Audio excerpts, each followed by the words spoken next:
দেখুন, লোকজন আমি দেখলাম এত সুন্দর প্র্যাকটিস করে যাচ্ছে, ঠিক কপালে মারলে কপালে মারছে, টাকে বললে টাকে মারছে, বুকে বললে বুকে মারছে।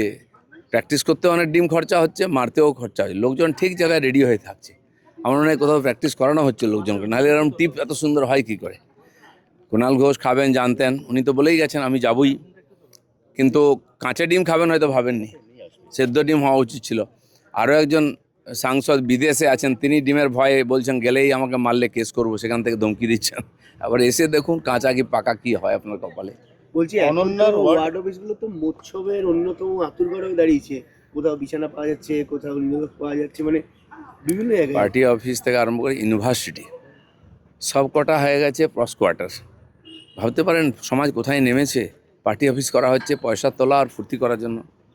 আর এটা শাহজাহানের ওখানেও আমরা দেখেছিলাম, সরকারি জেটি ঘাটের অফিসকে আর দখল করে নিয়ে পার্টি অফিসে হয়েছে, এইসব হতো তোলাবাজি। ইউনিভার্সিটির মধ্যে সেখানেও শুঁড়িখানা থেকে আরম্ভ করে বাকি সমস্ত খারাপ কাজ হতো। তো কোথায় নেমেছে মমতা ব্যানার্জি জানতেন না?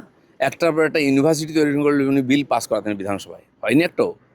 আর ইউনিভার্সিটিগুলো কলেজগুলোর কী অবস্থা, তার তার ইয়েরা কোথায়, মন্ত্রীরা কোথায়, এমএলএরা কোথায়? কিছু অ্যান্টি সোশ্যাল এসে দখল করে বসে আছে, তারা এমএলএ এমপির আশেপাশে ঘুরতো, তারাই নেতা, তারাই ভর্তি করবে, তারাই মেয়েদেরকে ভোগ করবে, এই জায়গায় চলে গেছে। তারপরে ওরা বড় কথা বলতেন, এখনও বলার চেষ্টা করছেন, বাঁচার চেষ্টা করছেন। ফাঁসি দেওয়া উচিত এরম শাসকদেরকে যারা এগুলো সমর্থন করেছে। দাদা, সংখ্যালঘু নেতৃত্বের একটা বড় অংশ অভিযোগ করছে যে রাস্তা আটকানো হবে এই দোহাই দিয়ে রেড রোডে এবার ঈদের নামাজ পড়তে দেওয়া হলো না, অথচ মাননীয় প্রধানমন্ত্রী নরেন্দ্র মোদী ৪৫ মিনিট আগামী রবিবার রেড রোডেই যোগা করবেন, তার জন্য ৮টা রাস্তা বন্ধ। ওরা বলছে এটা দ্বিচারিতার রাজনীতি চলছে। প্রাইম মিনিস্টার এলে তো সব রাস্তাই বন্ধ হয়, খালি রেড রোড কেন? উনি যেখানে যাবেন সেখানে বন্ধ হবে। তো যেখানে যান চলাচল কম ওখানেই করেছে, ছুটির দিন ওখানে কম লোক যাবে, সেজন্য ওখানেই করেছে, না হলে তো আরও বেশি সমস্যা হতো লোকের। না, প্রশ্নটা ছিল যে নামাজ পড়তে ১৫ মিনিট লাগে, সেটা দেওয়া হলো না। ১৫ মিনিটের জন্য কত ঘন্টা আটকানো হতো? আর ওনারা কে?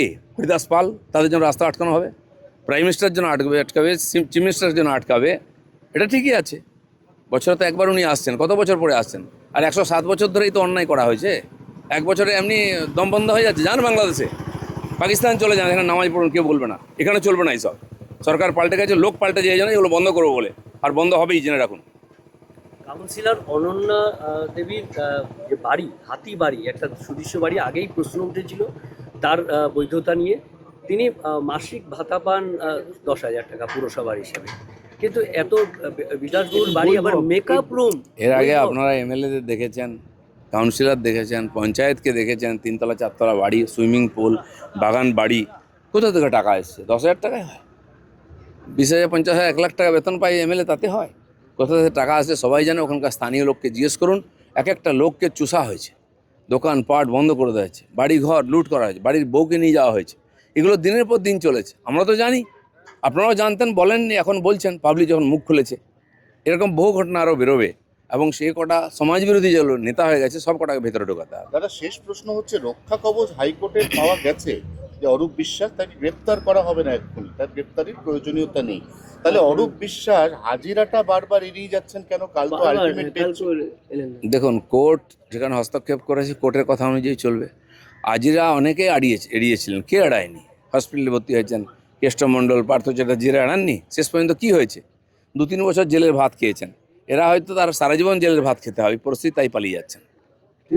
একটা চলে নজিরবিহীন ছবি দেখা গেল গতকাল, যেটা বিগত সরকারের মধ্যে দেখা যেত যে কাউকে বিরোধীদের ডাকা হতো না। গতকাল কলকাতা পুরসভার অনুষ্ঠানে তৃণমূল কাউন্সিলর প্রত্যেকে উপস্থিত থাকলেন, কারণ তারা এসে বললেন এই সরকার ব্যবধানটা ঘুচিয়ে দিয়েছে।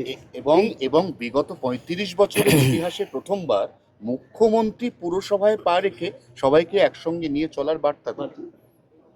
ওই আর কি, ঠেলায় পড়লে বিড়াল গাছে ওঠে। দেখুন কীরকম হয়। মুখ্যমন্ত্রীকে এগুলোও করতে হচ্ছে, যিনি তার এমএলএ এমপিদের সঙ্গে দেখা করতে হচ্ছে না, এখন কাউন্সিলরদের সঙ্গে বসতে হচ্ছে। উনি গেছেন, কাউন্সিলররা আসেননি। কাউন্সিলরদের তো আছে সেখানে বসার জন্য, উনি কেন গেছেন আজকে?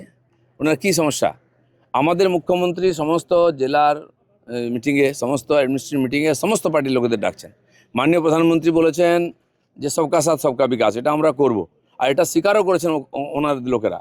আরে তাদের পার্টির মিটিংয়ে তাদের ডাকা হতো না? ডাকা হলে যাবেন কি না তাদের উপরে ছিল।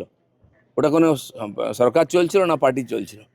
তো আজ দেখুক লোকে সংগঠন কীরকম হয়, সরকার কীরকম কাজ করে, যেন সবাই সহযোগিতা করুন। আমরা বাংলাকে সোনার বাংলা বানাতে চাই। না, মমতা বন্দ্যোপাধ্যায় ডাকলে ওরা যাচ্ছে না, কিন্তু মমতা ব্যানার্জির উপরে শুভেন্দু ভরসা অধিকারী নেই তো, আসছে, চলে যাচ্ছে। শুভেন্দু অধিকারীর উপরে ভরসা আছে, তাই তো লোকে ভোট দিয়ে জিতিয়েছে আজকে। তাই আমাদের মুখ্যমন্ত্রী যখন ডাকছেন, সমস্ত নেতারা, সব পার্টির এমএলএ, এমপি, কাউন্সিলর সবাই আসছেন। এই পরম্পরাটা আমরা শুরু করেছি, আর এই পরম্পরাতেই বাংলার উন্নয়ন হবে। দাদা, জাহাঙ্গীর খানের মতো লোকের জন্য সংখ্যালঘু মহিলারা রাস্তায় নেমেছে তাকে নিঃশর্ত মুক্তির দাবিতে। যে রাস্তায় নামবে, আন্দোলন করবে, সেও তার সঙ্গে ভেতরে যাবে, এটা যেন মনে রাখেন। যে চোরেদের সঙ্গে থাকবে, ডাকাতদের সঙ্গে হবে, তাদেরকে চোর ডাকাত হিসাবে ট্রিটমেন্ট করা হবে। সেই জন্য হামদর্দি দেখাবেন না। যখন ওখানকার হিন্দুরা দিনের পর অত্যাচারিত হচ্ছেন, যখন ভোট দিতে পারছিলেন না, এখনও 5 বছর দোকান বন্ধ আছে আমাদের ছেলেদের, সোনা দানার দোকান খুলতে পারেনি, তখন এরা কোথায় ছিল? এদেরকে এখানে থাকার অধিকার নেই, এদের সব বাংলাদেশ পাঠাবো খুঁজে খুঁজে।